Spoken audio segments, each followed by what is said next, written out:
Hi everyone, welcome to Balu IQ online classes. ఈ వీడియోలో మనం డిస్కస్ చేయబోయే టాపిక్ ఏంటండి అంటే పాలిటీ కరెంట్ అఫైర్స్లోంచి కొన్ని ఇంపార్టెంట్ ఎంసీక్యూస్ని డిస్కస్ చేసుకుందామండి. సో మనందరికీ తెలిసిన ఇండియన్ పాలిటీ అనేది కరెంట్ అఫైర్స్లో భాగంగా మనకి చాలా క్వశ్చన్స్ ఇస్తూ ఉంటాడు అనమాట మన కాంపిటేటివ్ ఎగ్జామినేషన్స్లో. కమింగ్ డేస్లో మనకి తెలంగాణలో గ్రూప్ 2 ఎగ్జామ్ ఉంది, అలాగే ఏపీలో కూడా గ్రూప్ 2 మెయిన్స్ ఎగ్జామినేషన్ ఉంది. కాబట్టి డెఫినెట్గా ఈ క్లాస్ అయితే మీకు ఖచ్చితంగా ఉపయోగపడుతుంది. సో మరి ఎప్పటిదాకా మన ఛానల్ని సబ్స్క్రైబ్ చేసుకోకపోతే సబ్స్క్రైబ్ చేసుకోండి. మీకు కంప్లీట్గా పాలిటీ థియరీ క్లాసెస్ కావాలనుకున్నా, లేదా Indian polity test series and current affairs bit bank కావాలనుకున్నా మన బాలు ఐక్యూ యాప్ని డౌన్లోడ్ చేసుకోండి. మీరు ప్లేస్టోర్లోకి వెళ్ళి బాలు ఐక్యూని సెర్చ్ చేస్తే మీకు ఇలా వచ్చి ఇన్స్టాల్ ఆప్షన్ వస్తుంది, మీరు ఇన్స్టాల్ చేసుకోవచ్చు. లేదంటే కింద డిస్క్రిప్షన్ లింక్ ఉంటుంది, అది క్లిక్ చేస్తే కూడా మీకు డైరెక్ట్గా ప్లేస్టోర్లోకి మీకు తీసుకుని వెళ్ళి డౌన్లోడ్ చేసుకోవచ్చు. అందులో మీకు నెంబర్ ఆఫ్ కోర్సెస్ ఉంటాయి. 199తోనే ప్రతి కోర్స్ స్టార్ట్ అవుతుంది థియరీది. ఒకవేళ టెస్ట్ సిరీస్ అయితే 99కి ఉంది. ఇందులో మీకు పాలిటీ ఉంది, ఎకానమీ ఉంది, ఏపీ హిస్టరీ ఉంది. త్వరలో మీకు science and technology bid bank కూడా మేము తీసుకురాబోతున్నాం. రైట్, మరి ఫస్ట్ క్వశ్చన్ చూద్దామండి. పంజాబ్లో ప్రధానమంత్రి నరేంద్ర మోదీ భద్రతకు భంగం వాటిల్లని ఘటనపై విచారణ కమిటీకి చైర్పర్సన్ ఎవరు? అయితే ఈ ఘటన మనకి 2022లో జరిగిందండి. కాకపోతే ఇది న్యూస్లోకి వచ్చింది. రీసెంట్గా సుప్రీంకోర్టు అనమాట దీని మీద కొన్ని వ్యాఖ్యలు చేయడం, అట్ ద సేమ్ టైం ఏంటండి అంటే పంజాబ్ ప్రభుత్వానికి సుప్రీంకోర్టుకి సంబంధించి అనమాట ఒక వాదన జరిగిందనమాట. అంటే కోర్టులోనమాట సుప్రీంకోర్టులో వాదనలు జరిగాయి. సో అందుకని ఇది న్యూస్లోకి వచ్చింది. మరి ఫస్ట్ చైర్పర్సన్ ఎవరో చూద్దామండి. పంజాబ్లో నరేంద్ర మోదీ గారు 2022లో పర్యటన చేసినప్పుడు అనమాట ఆయన భద్రతకు సంబంధించి కొంత ఇబ్బంది కలిగిందనమాట. సో దాని మీద విచారణ కోసం కమిటీ వేశారు. మరి చైర్పర్సన్ ఎవరు చూద్దాం. బివి నాగరత్న, బేలా త్రివేది, ఇందూ మల్హోత్రా అండ్ ఇందిరా బెనర్జీ అండి. సో ఇందూ మల్హోత్రా గారు అండి, సి అనమాట ఆన్సరు. ఇందూ మల్హోత్రా గారు వచ్చేసి చైర్పర్సన్ అండి. ఇక్కడ చూడండి, ప్రధానమంత్రి భద్రతకు భంగం కేసులో పంజాబ్ ప్రభుత్వానికి సుప్రీంకోర్టులో చొక్కెదురు. ఏంటంటే ఇందూ మల్హోత్రా గారి కమిటీ అనమాట విచారణ జరిపిన తర్వాత అసలు ఎవరెవరిని విచారణ చేశారు ఈ కమిటీలో అని చెప్పి పంజాబ్ గవర్నమెంట్ అనమాట కమిటీకి అడిగారు అనమాట. సో ఈ విషయంలో మేము దీనికి సంబంధించిన వివరాలు ఇవ్వమని చెప్పి నిరాకరించడంతో సుప్రీంకోర్టులో అనమాట పంజాబ్ గవర్నమెంట్ వేసింది మాకు వివరాలు ఇవ్వండి అని. సుప్రీంకోర్టు యాక్సెప్ట్ చేయలేదు. సో దాని గురించి చూద్దాం ఇప్పుడు మనం. చూడండి, ప్రధానమంత్రి నరేంద్ర మోదీ 2022 జనవరిలో పంజాబ్లో పర్యటన చేసినప్పుడు ఆయన భద్రతకు భంగం వాటిన ఘటనపై విచారణ కొత్త మలుపు తిరిగింది. ఆ ఘటనపై విచారణ జరిపినటువంటి జస్టిస్ ఇందూ మల్హోత్రా కమిటీ ముందు సాక్షులు చేసిన ప్రకటనలను తమకివ్వాలని ప్రభుత్వం విజ్ఞప్తిని సుప్రీంకోర్టు శుక్రవారం తోసిపుచ్చింది. ఎవరెవరైతే సాక్షులు చెప్పారో వాళ్ళకి సంబంధించి ఏం చెప్పారన్నది మాకు అడిగితే సుప్రీంకోర్టు అనమాట యాక్సెప్ట్ చేయాలి, అలా ఇవ్వడానికి లేదని. భద్రతా నియమ ఉల్లంఘనకు ఒడిగట్టిన పోలీసు అధికారులపై రాష్ట్ర ప్రభుత్వం స్వతంత్రంగా విచారణ జరపాలని సుప్రీంకోర్టు ద్విసభ్య ధర్మాసనం సూచించింది. ఎవరైతే అది బ్రేక్ చేశారు ఆ సెక్యూరిటీని, సో వాళ్ళ మీద స్టేట్ గవర్నమెంటే చర్యలు తీసుకోవాలని చెప్పిందనమాట. 2022 జనవరి 5న నిరసన ప్రదర్శకుల వల్ల ప్రధాని నరేంద్ర మోదీ గారి కారు శ్రేణిలో ఫిరోజ్పూర్ ఫ్లైఓవర్పై నిలిచిపోయింది. అంటే ఫిరోజ్పూర్ ఫ్లైఓవర్పై చాలాసేపు ఆగిపోయింది అనమాట నిరసనకారుల వల్ల. దాంతో తాను పాల్గొల్సిన కార్యక్రమానికి హాజరు కాకుండానే ప్రధానమంత్రి వెనక్కి వెళ్ళిపారు. ఈ అవాంఛనీయ ఘటన నివారించడంలో ఫిరోజ్పూర్ ఎస్ఎస్పీ యవ్నీత్ హన్స్ విఫలమయ్యారని సుప్రీంకోర్టు వ్యాఖ్యానించింది. ఈ ఘటనపై విచారణకు సుప్రీంకోర్టు రిటైర్డ్ న్యాయమూర్తి జస్టిస్ ఇందూ మల్హోత్రా నాయకత్వంలో కమిటీని 2022 జనవరి 12 నియమించారు. ఈ నివేదికను కేంద్ర రాష్ట్ర ప్రభుత్వాలకు పంపించాలని కోరారు. కమిటీ ముందు సాక్షులు చేసిన ప్రకటనలు తనకిస్తే విధి నిర్వహణలో అలక్ష్యం ప్రదర్శన పోలీసు అధికారులు చర్యలు తీసుకోగలుగుతామని పంజాబ్ ప్రభుత్వం చెప్పింది. అది కుదరదని అధికారులపై పంజాబ్ ప్రభుత్వం సొంతంగా విచారణ జరిపి చర్యలు తీసుకోవాలని చెప్పింది. అంటే ఇందూ మల్హోత్రా కమిటీ ఇచ్చినటువంటి రికమెండేషన్స్ ప్రకారం తీసుకుంటామంటే అలా కాదు, ఈ కమిటీ సపరేటు, మీరు స్వతంత్రంగా విచారణ జరపండి మీ అధికారుల మీద, దానిపై మీరు చర్యలు తీసుకోండి అని చెప్పి సుప్రీంకోర్టు చెప్పింది. సో మనకి డెఫినెట్గా ఇందూ మల్హోత్రా కమిటీకి సంబంధించి క్వశ్చన్ వచ్చే అవకాశం ఉంది, ఎందుకంటే మళ్ళీ మనకు రీసెంట్గా న్యూస్లోకి వచ్చింది కాబట్టి. రైట్, ఫస్ట్ క్వశ్చన్ అయింది. రెండోది చూద్దామండి. ఎమర్జెన్సీ నిర్ణయాలు కొట్టివేయలేమని ఇటీవల సుప్రీంకోర్టు తీర్పునిచ్చింది. అయితే రాజ్యాంగంలో ఏ భాగం యొక్క మార్పుపై సుప్రీంకోర్టు వ్యాఖ్యలు చేసింది. మనకి నేషనల్ ఎమర్జెన్సీ 1975లో విధించారండి. జూన్ 25, 1975 ఇంటర్నల్ ఎమర్జెన్సీ అనమాట. ఫస్ట్ 2 సార్లు పెట్టింది మనకి ఎక్స్టర్నల్, అంటే మనకి అంతర్గత అత్యవసర పరిస్థితి కాదు, అది మనకి బాహ్య అత్యవసర పరిస్థితి పెట్టారు. మరి ఇంటర్నల్ ఎమర్జెన్సీ ఇందిరాగాంధీ గారి ప్రభుత్వం 1975లో విధించినప్పుడు మరి ఆ టైంలో కొన్ని నిర్ణయాలు తీసుకున్నారు. అందులో మేజర్గా మనకి 42nd కాన్స్టిట్యూషన్ అమెండ్మెంట్ అండి. మనం మినీ కాన్స్టిట్యూషన్గా చెప్తాం అనమాట. అయితే వాటి గురించి మాట్లాడుతూ అంటే రాజ్యాంగంలో జరిగినటువంటి ఒక సవరణలో భాగంగా, అంటే ఒక విభాగానికి అనమాట, మనం ఇచ్చిన ఆప్షన్స్లో ఒక విభాగానికి సంబంధించి అనమాట పిల్ అనేది దాఖలు చేశారు. పిల్ అంటే పబ్లిక్ ఇంట్రెస్ట్ లిటిగేషను. అయితే దీనికి సంబంధించి సుప్రీంకోర్టు ఏం చెప్పిందంటే లేదు, ఆ టైంలో జరిగినటువంటి కారణాల వల్ల ఆ సందర్భాన్ని బట్టి చేశారు కాబట్టి ఇందులో మనం కొట్టివేయాల్సినటువంటి అవసరం లేదని చెప్పింది అనమాట. దేని గురించి చూద్దాం. ఫస్ట్ ప్రాథమిక విధుల ప్రాథమిక హక్కుల రాజ్యాంగ పీఠిక లేదా కేంద్ర రాష్ట్ర సంబంధాలు అంటే రాజ్యాంగ పీఠిక అండి. రాజ్యాంగ పీఠికలో మనకి 42nd అంటే ప్రియాంబుల్ ఆఫ్ ద కాన్స్టిట్యూషన్లో మనకి ఒక 3 పదాలను యాడ్ చేయడం జరిగిందనమాట. ఏంటంటే ఆ 3 పదాలు అంటే మనకి ఒకటి సోషలిస్టు, లౌకిక, సమగ్రత, ఓకేనండి, అలాగే సమైక్యత. మరి సోషలిస్ట్ అంటే ఏంటి? మనకి సోషలిజం అంటే అర్థం ఏంటంటే అంటే ప్రభుత్వమే ఆర్థిక వ్యవస్థని ఫాలో అవ్వడం అంటే గవర్నమెంట్ అండర్లోనే ఎకనామిక్ సిస్టమ్ ఉండడాన్ని సోషలిజం అంటారు. యాక్చువల్లీ ప్రైవేట్ క్యాపిటలిజం అంటే ప్రైవేట్ సెక్టర్ అండర్లో ఉండడం, మనది మిక్స్డ్ ఎకానమీ ప్రస్తుతానికి. మరి లౌకిక అంటే సెక్యులర్, అంటే ప్రభుత్వానికి మతంతో సంబంధం ఉండదు అని చెప్పడాన్ని మనం సెక్యులరిజం అంటాం. నెక్స్ట్ సమగ్రత అంటే ఇంటిగ్రేషన్ అండి, దేశానికి సంబంధించి. సమైక్యత. ఈ పదాలను రాజ్యాంగ పీఠికలో చేర్చడాన్ని రాజ్యసభ మాజీ సభ్యుడు సుబ్రహ్మణ్య స్వామి, న్యాయవాది విష్ణుశంకర్ జైన్ తదితరులు సవాల్ చేశారు. దీన్ని ప్రధాన న్యాయమూర్తి జస్టిస్ సంజీవ్ ఖన్నా, జస్టిస్ సంజీవ్ కుమార్ ధర్మాసనం విచారించింది. ఈ వ్యవహారంపై తీర్పును ఈ నెల 25న ప్రకటిస్తామని ప్రకటించింది ధర్మాసనం. మాజీ ప్రధానమంత్రి ఇందిరాగాంధీ 1975 జూన్ 25 నుంచి 1977 మార్చి 21 వరకు కూడా దేశంలో అత్యవసర పరిస్థితి విధించారు. 1976లో 42వ రాజ్యాంగ సవరణ ద్వారా పీఠికలో అంతకు ముందు లేనటువంటి సోషలిస్టు, సెక్యులరు, సమగ్రత ఈ 3 పదాలను మనకి యాడ్ చేయడం జరిగిందండి. ఇంటిగ్రిటీ, అలాగే సెక్యులర్, నెక్స్ట్ వచ్చేసి మనకి సోషలిజం, ఈ 3 పదాలను యాడ్ చేశారు. చాలాసార్లు ఎగ్జామ్స్లో కూడా అడిగారు మనకి క్వశ్చన్. ఈ సమస్యను విస్తృత ధర్మాసనానికి నివేదించాలని అడిగారు అనమాట. అంటే ఈ సమస్యను ఏదైతే ఇది ఉందో వీటికి సంబంధించి విస్తృత ధర్మాసనానికి ఇవ్వాలని చెప్పేసి సుబ్రహ్మణ్య స్వామి గారు ఇంకా విష్ణు కుమార్ జైన్ గారు అడిగారనమాట.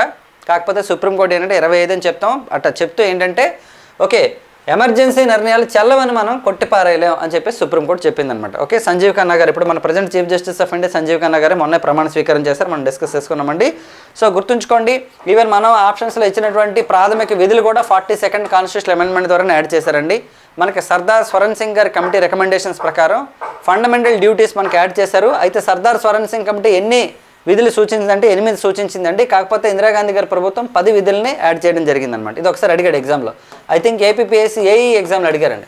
How many duties are suggested by Sardar Swaran Singh committee అని అడిగితే మనకి 8 డ్యూటీస్ అనమాట. ఇది మనకి లక్ష్మీకాంత్ బుక్లో ఉంది. యాక్చువల్లీ లక్ష్మీకాంత్ పుస్తకంలో ఉంటుంది మీకు ఫండమెంటల్ డ్యూటీస్ చదివినప్పుడు.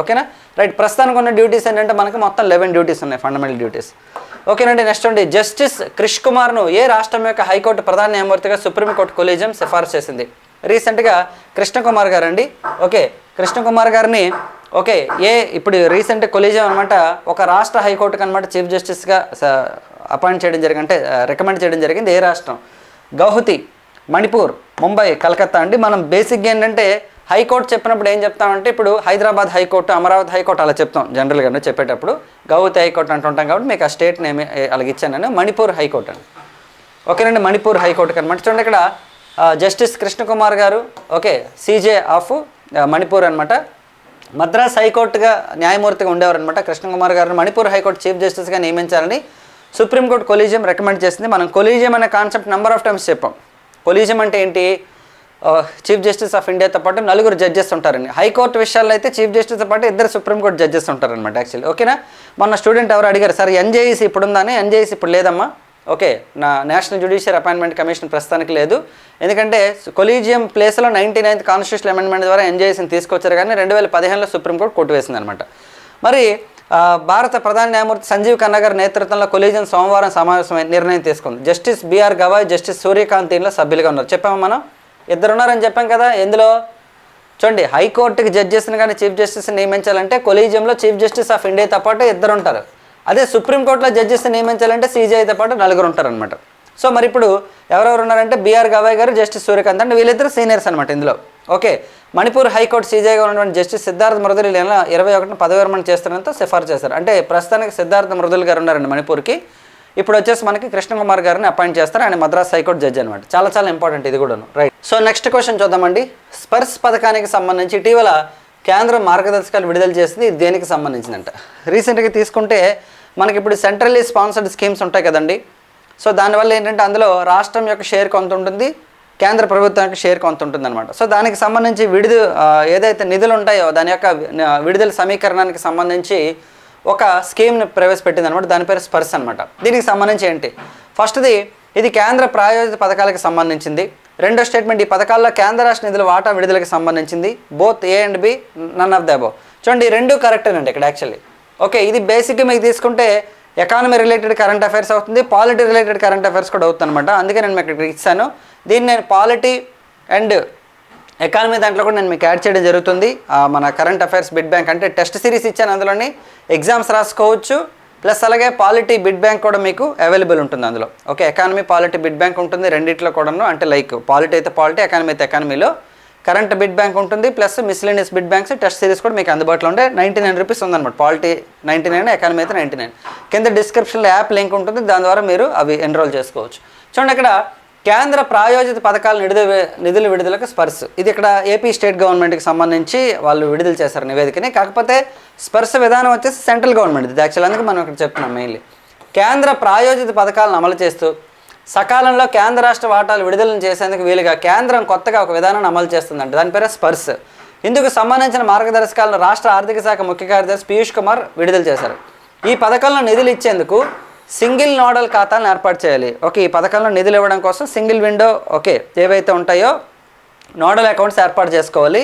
ఇందుకు రాష్ట్ర పే అండ్ అకౌంట్స్ అధికారిని అధికృత అధికారిగా నియమించారు.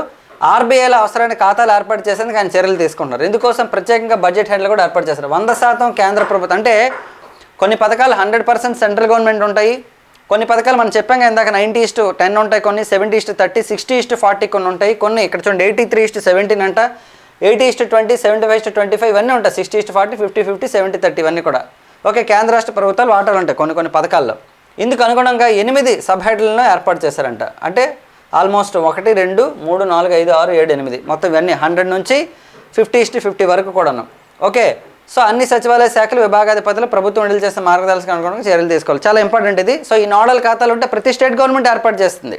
ఓకే, ప్రతి స్టేట్ గవర్నమెంట్ ఏర్పాటు చేసుకుంటే సెంట్రల్ గవర్నమెంట్ ఆ పథకానికి నిధులు వేసాక స్టేట్ గవర్నమెంట్ వేసాక దాని ఇంప్లిమెంటేషన్ స్టార్ట్ అవుతుంది. చాలా ఇంపార్టెంట్. స్పర్శ్ అనేది దేనికి సంబంధించింది అడిగితే కేంద్రం మరియు రాష్ట్ర ప్రభుత్వాలు ఏవైతే కేంద్ర ప్రాయోజిత సెంట్రల్లీ స్పాన్సర్డ్ స్కీమ్స్, స్టేట్కి సంబంధించింది కాదు, అది సెంట్రల్లీ స్పాన్సర్డ్ స్కీమ్స్కి సంబంధించింది మనకి స్పర్శ్ అనమాట. వెరీ వెరీ ఇంపార్టెంట్ ఇది. సో నెక్స్ట్ చూద్దామండి.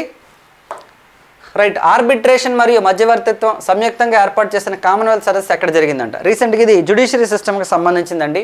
ఏవైతే పెండింగ్లో ఉన్నటువంటి కేసెస్ ఉంటాయో మొత్తం అన్నీ కూడా కోర్టులుగా కాకుండా అవుట్ ఆఫ్ జ్యుడిషియరీ సిస్టమ్ కూడా కొంతమంది మధ్యవర్తులను కానీ ఓకే ఇవన్నీ ఏర్పాటు చేసి కేసుల పరిష్కారం కోసం అనమాట ఓకే చేస్తారు యాక్చువల్లీ. సో దానికి సంబంధించి కామన్వెల్త్ మీటింగ్ జరిగిందండి. మరి ఈ మీటింగ్ ఎక్కడ జరిగింది దీని గురించి చెప్తాను నేను మీకు. పాట్నా, ముంబై, చెన్నై, హైదరాబాద్. అంటే హైదరాబాద్లోనే స్టార్ట్ అయింది ఇది యాక్చువల్లీ. ఓకే, మనకి రీసెంట్గా స్టార్ట్ అయింది, ఇంకా అవుతుంది ఇది. చూడండి ఇక్కడ చూడండి, ఫస్ట్ ఆర్బిట్రేషన్ అంటే చూద్దామండి. Arbitration is a form of alternative dispute resolution, ADR అంటారండి. That involves a neutral third party. అంటే న్యూట్రల్ థర్డ్ పార్టీ అంటే అర్థం ఏంటి? సో డిస్ప్యూట్ అనేది ఏ అండ్ బి పర్సన్స్కి వచ్చినప్పుడు ఏ అనే వ్యక్తిని కానీ బి అనే వ్యక్తిని సపోర్ట్ చేయకుండా ఉండేదన్నమాట యాక్చువల్లీ. ఓకే, ఇక్కడ అనమాట. So alternative third party okay న్యూట్రల్గా ఉంటారనమాట. Called and arbitrator making a okay binding decision on a dispute. Okay, parties choose arbitration over going to court because of faster and less expense and more confidential అనమాట. ఓకేనండి. So కొంతమంది ఆర్బిట్రీస్కి parties వెళ్ళడానికి గల కారణాలు ఏంటండి అంటే జ్యుడిషియరీ సిస్టంలో okay కొంచెం ఎక్స్పెన్సెస్ అక్కడికంటే కూడా ఎక్స్పెన్సెస్ తక్కువ ఉంటాయి ఇక్కడ అనమాట actually. So here are some things to consider about arbitration. Arbitration అంటే arbitration award is legally binding on both parties and can be enforced in local courts. Local కోర్ట్స్లో ఇది లీగల్ చట్టబద్ధమైన యాక్చువల్లీ. కాబట్టి జ్యుడిషియరీ సిస్టమ్కి వెళ్తే ఇంకా ప్రొసీజర్ అనేది ఎక్కువ ఉంటుంది, ఎక్స్పెన్స్ ఎక్కువ ఉంటాయి కాబట్టి సో బోత్ పార్టీస్ డిస్ప్యూట్స్ అని బోత్ పార్టీస్ కూడా ఏం చేస్తారంటే అక్కడికి వెళ్ళి వాళ్ళ యొక్క ఇది తీసుకుంటారు అనమాట. ఇక్కడ చూడండి జ్యుడిషియరీ ఎంటర్ వెర్షన్ అంటే ఇక్కడ judiciary's role is in arbitrations mainly supervisory and court should be cautious about the interfering with the arbitrator's decision అనమాట. అంటే ఒకసారి ఆర్బిట్రేస్ డెసిషన్ వచ్చిన తర్వాత ఓకే దాంట్లో కూడా మళ్ళీ జడ్జిమెంట్కి సంబంధించి కాషియస్గా ఉందా లేదని కూడా చెక్ చేసుకునే అవకాశం ఉంటుంది అనమాట యాక్చువల్లీ. ఓకే, సో దీనికి సంబంధించి ఈ మధ్య అనమాట ఓకే మీటింగ్ జరిగిందండి. సో ఈ మధ్యవర్తిత్వం ద్వారా అనమాట 2023-24 మధ్యకాలంలో దాదాపు 147,513 కేసులు ఓకే పరిష్కారమయ్యాయంటే దీన్ని ఎవరు చెప్పారంటే మనకి సుప్రీంకోర్టు జడ్జి గారు అయినటువంటి బిఆర్ గవాయ్ గారు చెప్పారనమాట యాక్చువల్లీ. చూడండి, ఆర్బిట్రేషన్ మధ్యవర్తిత్వ పద్ధతులపై ప్రజల్లో విశ్వాసం పెరుగుతుందని వివాదాల పరిష్కారానికి సులభతరమైన విధానం సుప్రీంకోర్టు జస్టిస్ బిఆర్ గవాయ్ గారు తెలిపారు. హైదరాబాద్లో IAMC and Commonwealth lawyers association arbitration మధ్యవర్తిత్వ సంయుక్తంగా ఏర్పాటు చేసిన కామన్వెల్త్ మీటింగు శుక్రవారం నాడు స్టార్ట్ అయింది. ఓకే, ఇందులో సుప్రీంకోర్టు మరియు హైకోర్టు న్యాయమూర్తులతో పాటు దేశ విదేశాల నుంచి సుమారు 200 మంది న్యాయకోవిధులు పాల్గొన్నారంట. ఆల్మోస్ట్ ఓకే జూరిస్ట్స్ అనమాట. న్యాయకోవిధులు అంటే జూరిస్ట్ అంటామని 200 మెంబర్స్ పార్టిసిపేట్ చేశారంట. 3 days పాటు ఈ మీటింగ్ జరుగుతుందంటే ఇందులో మనకి చీఫ్ గెస్ట్గా బిఆర్ గవాయ్ గారు వచ్చారంట సుప్రీంకోర్టు నుంచి. ఇందాక మనం చెప్పుకున్నాం కదా కొలీజియంలో ఉన్నారని చెప్పేసి హైకోర్టు మణిపూర్ చీఫ్ జస్టిస్ని అపాయింట్ చేసేటప్పుడు వివాదాల పరిష్కారంలో మధ్యవర్తిత్వం భవిష్యత్తులో కీలక పాత్ర పోషిస్తుందన్న సందేహం లేదు. దీనికి ఆదరణ పెరిగిందనగా విధానంలో పరిష్కారం అవుతున్న కేసులే ప్రామాణికం. సో దాదాపు 2023 ఏప్రిల్ నుంచి 2024 మార్చి మధ్యకాలంలో 1,47,513 కేసులు పరిష్కారం అయినట్టు చెప్తున్నారంట అక్కడ యాక్చువల్లీ. అలాగే సుప్రీంకోర్టు నిర్వహించిన ప్రత్యేక లోక్ అదాలత్లో అయితే 9,000 కేసులు పరిష్కారం అయ్యాయంటే ఇది చెప్తున్నారు మనకి. అలాగే పెండింగ్ కేసులు న్యాయ వ్యవస్థకు సవాల్గా ఉన్నాయని చెప్పేసి సీఎం రేవంత్ రెడ్డి గారు కూడా చెప్పడం జరిగిందండి. ఈ మీటింగ్కి అటెండ్ అయ్యారని, ఎందుకంటే హైదరాబాద్లోనే జరిగింది కాబట్టి. సో పెండింగ్ కేసుల భారాన్ని తగ్గించడానికి వేగవంతమైన సమర్థవంతమైన ప్రత్యామ్నాయ వ్యవస్థల అవసరం ఉంది.